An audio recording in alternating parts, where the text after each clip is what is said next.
If I would concede that there were some people who, like your couple, went in, shouldn't have been in, prosecuted for 18 months. And I also will tell you that anyone who engaged in violence, looting, rioting, whether they're doing it in the LA fires right now, should be locked up, or if they did it in response to George Floyd, which was, in my view, a total case of police gone rogue. But if the response to that has to be in the King's tradition of peaceful protest, would you though concede that historically and still today, if you're black in America, there is still often bias from the police force where you could be pulled over in a way that you wouldn't be if you were Indian or if you were in a certain neighborhood? And can you understand from the other perspective of some of these folks who were protesting, I'm not justifying it, how they see what you see as the law enforcement biased against those who are conservative, and they're saying, no, the law enforcement actually has been in certain places biased against us? Or do you think we've passed that? There could be some bias there. The way the media covers it makes it suggest like it's an epidemic, and it's not. I absolutely want to answer this. I will not concede that.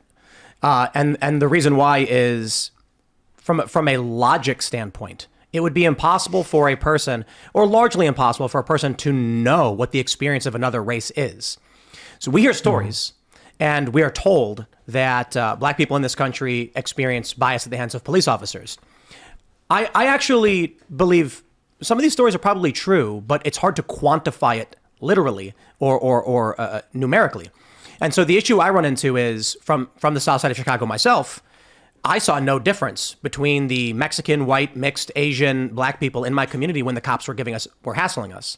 Then I see these stories from the left where they say the talk, something that white people don't understand. And I'm like, what are you talking about? Everybody in my neighborhood got the talk. When you were a kid in the south side of Chicago, be it white, black, Mexican, Asian, no matter what you were, your parents told you, if you get pulled over, you turn your car off, you put the keys on the dash, you turn the dome light on, you turn the radio down, wallet on your dash, hands on the wheels, and don't move because a cop could shoot you. Everyone got that story. So then when I'm told that there are these racial disparities because cops are treating certain minority groups a certain way, I say, okay, tell me the story. I hear a story from someone who's a minority, be it black, Mexican, or Indian or otherwise, and I say, that's crazy. I can't believe that happened to you. I have stories too. But then people tell me my stories don't count. Or what ends up happening to me is if I say I'm mixed, they say, see, it proves it. If I don't tell them I'm mixed, they say, you're white, you don't understand. There's for me. You're getting to the heart of the issue, I think. And part of the reason Trump won is that there are a lot of people in working class neighborhoods, white working class neighborhoods, who have suffered tremendously because jobs were offshored, because of the opioid crisis, because they have not had economic opportunity. And one can say that is true and not deny their experience or look down upon them or make it kind of a pyramid of suffering or victimhood, and still acknowledge, in my view, that race also has a factor. It's not just, and that doesn't take away from the issue of people who are in the white and working class. And I think that's part of the challenge in this country, is how do we have that conversation? Well, I think humans are tribal, so race plays a factor. Politics can also play a factor.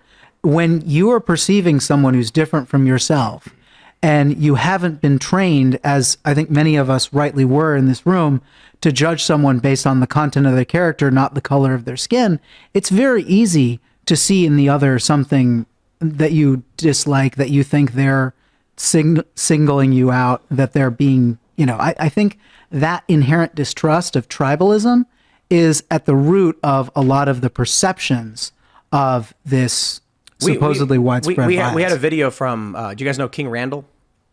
Personality. I think we've had him on the show before. Yeah, and I think I've seen him. He's a black man, and he made a video just last week, and he said, I can't believe this happened to me. I got pulled over by the police. And he films himself as he gets pulled over. And the officer basically says, I pulled you over. He's like, no. He's like, well, you're speeding. He says, okay, license and registration.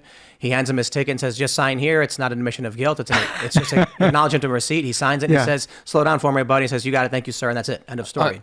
Congressman, I think today, agreeing with your point, maybe back in the day was certainly more easy. It's pretty fair that discrimination was pretty rampant in policing, let's say in the 50s, right? Early 90s. I would say, yeah, sure, 60s, 70s, whatever. Mm-hmm. But today, I would argue that there's probably more demand for that racism than there actually is supply. Look no further than all the hoaxes we've seen recently, how much Democrat politicians leverage this, push this on their audience. I mean, I interview people all around the country, and most people are pretty darn good, right? You talk to a lot of people, they're honestly pretty great people, but you do run into people that genuinely are like fearful of white people walking around because they believe that maybe they're connected to the Proud Boys or they're racist and they'll hunt them down in the street or something like that. And you're just like, in what reality is this the case, or how is this even possible? But it's because people, politicians, and media figures leverage this stuff to a lot of times push fear on the American people. I genuinely don't think there's that much supply for it today